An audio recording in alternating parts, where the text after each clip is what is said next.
अगर आप भी लेना चाहते हैं देश दुनिया की तमाम जानकारी तो आज ही सब्सक्राइब करें हमारे चैनल को।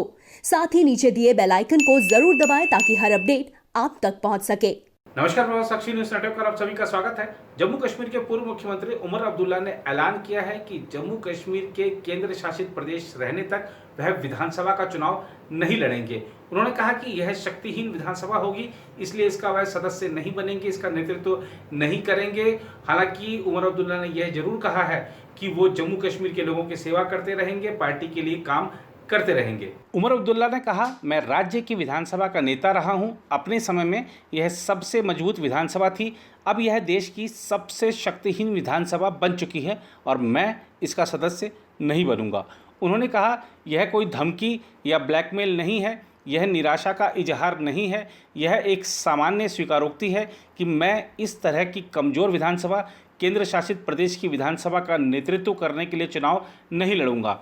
संविधान के अनुच्छेद 370 के अधिकतर प्रावधानों को निरस्त किए जाने के मुखर आलोचक उमर अब्दुल्ला ने कहा कि विशेष दर्जा खत्म करने के कई कारण गिनाए गए थे और दावा किया कि उनमें से किसी भी तर्क की कोई जांच अब तक नहीं की गई। नेशनल कॉन्फ्रेंस के उपाध्यक्ष ने पिछले साल 5 अगस्त को विशेष दर्जा देने वाले प्रावधानों को निरस्त किए जाने की आलोचना की और कहा कि उनकी पार्टी उच्चतम न्यायालय में इसका विरोध करेगी। उन्होंने कहा, हम लोकतंत्र में और शांतिपूर्ण विपक्ष में विश्वास रखते हैं। विधानसभा चुनाव नहीं लड़ने के अपने फैसले पर उन्होंने अपनी पार्टी के भीतर चर्चा की है क्या? इस बारे में पूछे जाने पर उमर ने कहा, यह मेरी निजी राय है और यह मेरा फैसला है। मेरी इच्छा के विरुद्ध कोई भी चुनाव लड़ने के लिए मुझ पर जोर नहीं डाल सकता। जम्मू कश्मीर प्रशासन द्वारा परिसीमन कवायद के बारे में पूछे जाने पर उमर अब्दुल्ला ने कहा, नेशनल कॉन्फ्रेंस पिछले साल 5 अगस्त के बाद के घटनाक्रम और फैसलों को चुनौती देने के लिए सभी कानूनी विकल्पों को खंगाल रही है और आगे भी यही करेगी। हम आपको बता दें कि परिसीमन प्रक्रिया के बाद ही केंद्र शासित प्रदेश में चुनाव हो पाएंगे।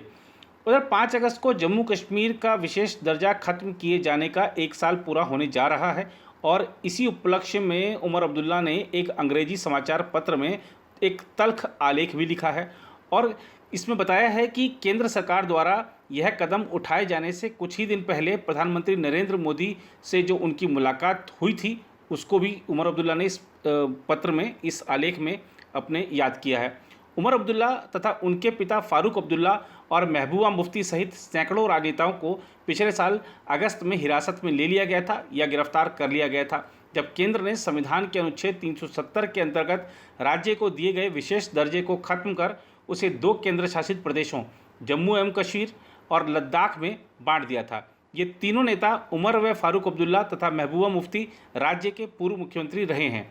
केंद्र द्वारा इस कदम के लिए बताए गए कारणों को लेकर उमर अब्दुल्ला ने कहा, कोई भी कारण कसौटी पर खरा नहीं उतरता। उन्होंने अपने आलेख में लिखा है, जम्मू और कश्मीर ने लोकतांत्रिक प्रक्रियाओं में शिरकत की और देश के विकास में हिस्सेदारी का प्रयास किया, लेकिन उसके साथ किए वादे को पूरा नहीं किया गया। यह वह क्षण है जब यह सवाल बेहद अहम हो जाता है कि लोकप्रिय होना बेहतर है या सही होना। जम्मू और कश्मीर का विशेष दर्जा खत्म किया जाना लोकप्रिय कदम हो सकता है, लेकिन देश की प्रभुता से जुड़ी प्रतिबद्धताओं से पीछे हट जाना कभी सही नहीं हो सकता। श्रीनगर में 8 माह तक हिरासत में रहने के बाद उमर अब्दुल्ला को इस साल 24 मार्च को रिहा किया गया था। उससे कुछ ही दिन पहले उनके पिता डॉक्टर फारूक अब्दुल्ला को भी घर में नज़रबंदी से रिहा किया गया था। महबूबा मुफ्ती अब तक हिरासत में हैं।